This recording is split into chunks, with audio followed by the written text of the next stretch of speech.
5분에 만나는 표준약관 손해사정사 이상호입니다. 오늘 이 시간에는 질병상해보험 표준약관 개정을 볼 건데요. 이번 개정은 본문보다는 주로 단서조항들이 개정되었어요. 그런데 우리 시험에서 단서조항이 또 시험에 자주 나오잖아요. 자, 보겠습니다. 제5조 보험금을 지급하지 않는 사유. 보험금을 지급하지 않는 사유에서 개정된 부분은 임신, 출산 지급하지 않는 부분이죠. 왜요? 피보험자의 의지에 따라서 어느 정도 조절이 가능하다.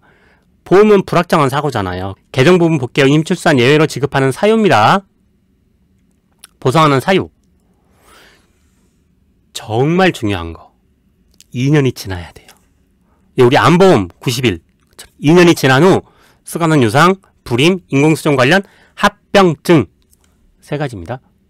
자, 두 번째로 이제 질병 코드가 나와 있으니까 스가는 유상, 불임, 인공수정 N96, 97, 98. 근데 N코드에서 실손보험 질병에서 보상하지 않는 사항이 있잖아요. 요실금. 요실금은 예전에 이 수술하고 나서 보험금을 얼마나 많이 청구했는지 손해보험회사에서 확고부동합니다. 요실금은 앞으로 특단의 사정이 없는 한 보상하기가 쉽지 않을 거예요. 문제를 낸다면 약술이나 계산으로 나오겠죠. 그럼 약술을 보면 2005년에 나왔어요.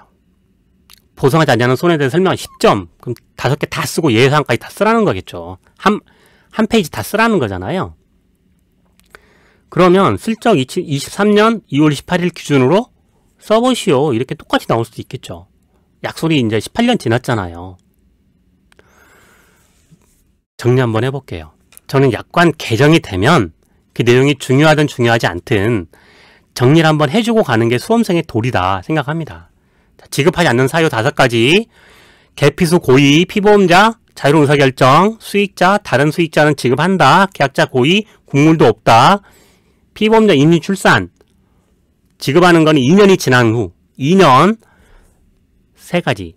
유산, 불임, 인공수정 관련 합병증 N96, 97, 98 그리고 5. 전쟁 위험 등 5가지와 예외사항 꼭 기억하시기 바랍니다. 계산으로 나온다면 가장 쉽게 이제 실손보험에서 코드를 주겠죠. 이렇게 나오기도 하겠지만 왜 우리 이제 전제 조건에 2년이 경과해야 되잖아요. 계약일 21년 8월 1일을 주고 습관성 유상 보험금 지급 사유로 7월 1일을 주면 2년이 안 지났죠. 9월 1일 그러면 해당되죠. 그럼 저는 이제 한 가지 팁을 드리면 한 줄 써주는 거죠. 지급 사유 2년이 경과하였기에 습관성 유사는 보상 대상에 포함된다. 정말 좋은 답안 아닌가요? 꼭 2년 경과 체크하시기 바랍니다. 그럼 약술로만 나왔냐? 2019년에 피보험자의 고의를 물어보는 시험이 나왔습니다. 전형적인 패턴이죠. 계약상을 먼저 줘요. 여기서 한 가지 이제 보험에 A 보험사, B 보험사 있는데 둘 다 상해 사망 1억, 질병 사망 얼마 이렇게 주고 있잖아요. 우리 질병상해보험 표준약관 제1조 보면은 목적인데 포인트 질병은 질병만, 상해는 상해만 보장하죠. 꼭 둘 중에 하나만 보장합니다. X표 딱 치셔야 됩니다. 사례 1, 사례 2 해서 15층 옥상에서 스스로 뛰어내렸어요. 그런데 사례 1은 먼저 가서 미안하다는 유서를 남겼어요. 고민하지 마라. 직관적인 문제를 냅니다. 그래서 유서를 남겼다. 이건 피보험자 고의로 해친 거다. 우울증이 원인이 되어서 헷갈리지 말라고 고도의 심신상실 상태. 실제로 문제도 사례 1과 사례 2에 따라서 지급보험금을 산출하시오 하고 10점 주셨는데 판단 근거를 제시할 것 이랬어요. 저는 문제에서 목차 잡습니다. 보험사별로 지급보험금을 산출하시오 그랬어요. 근데 손해사정을 할 경우 판단 근거를 제시할 것. 첫 번째, 손해사정 판단 근거. 우리 시험이 손해사정사 시험이잖아요. 손해사정 판단 근거.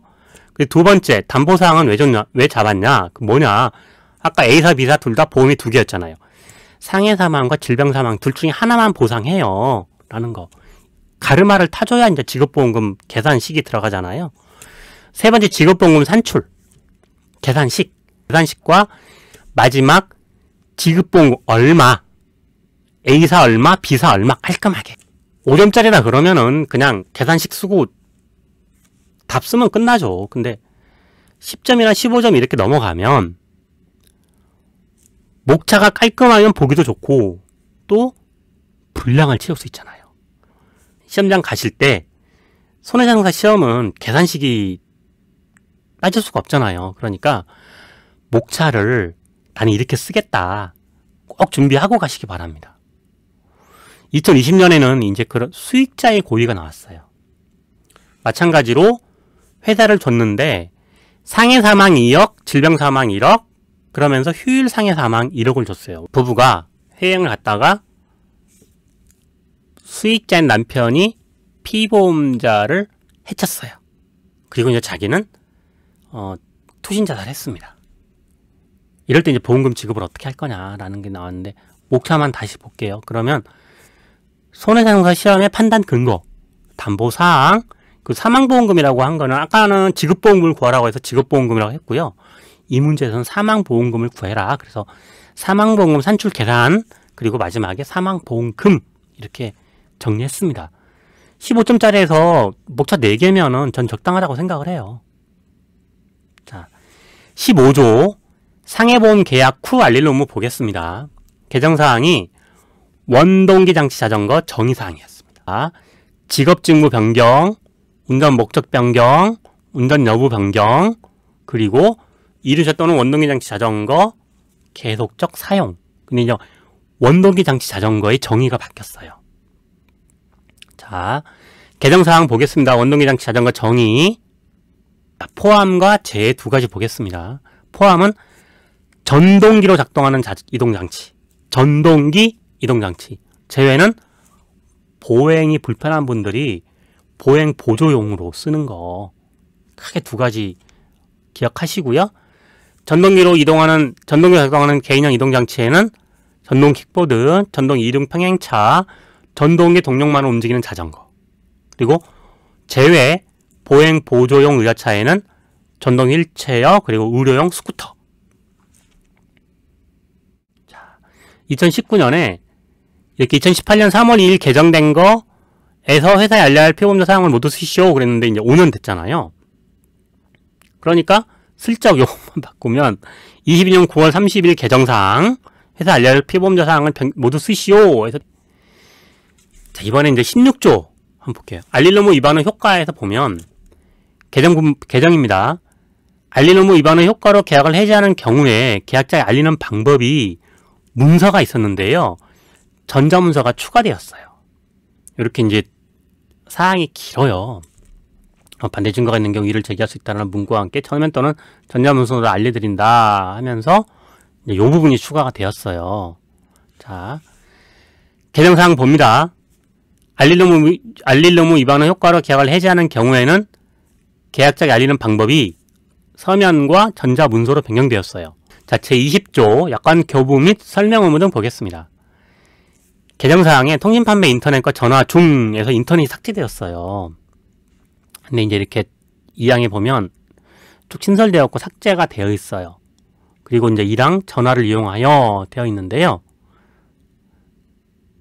개정이 통신판매 인터넷과 전화 중에서 인터넷이 삭제되었는데 제가 왜 그냥 막 넘어갔냐면 생명보험과 실손의료보험을 보니까 생명보험에는 같이 반영이 됐는데 실손의료보험 표준약관에는 1 인터넷, 2 전화 이렇게 그대로 남아 있습니다.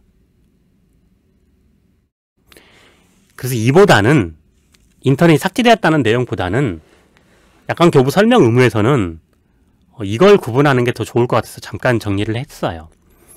일반사항, 1항은 일반사항이에요.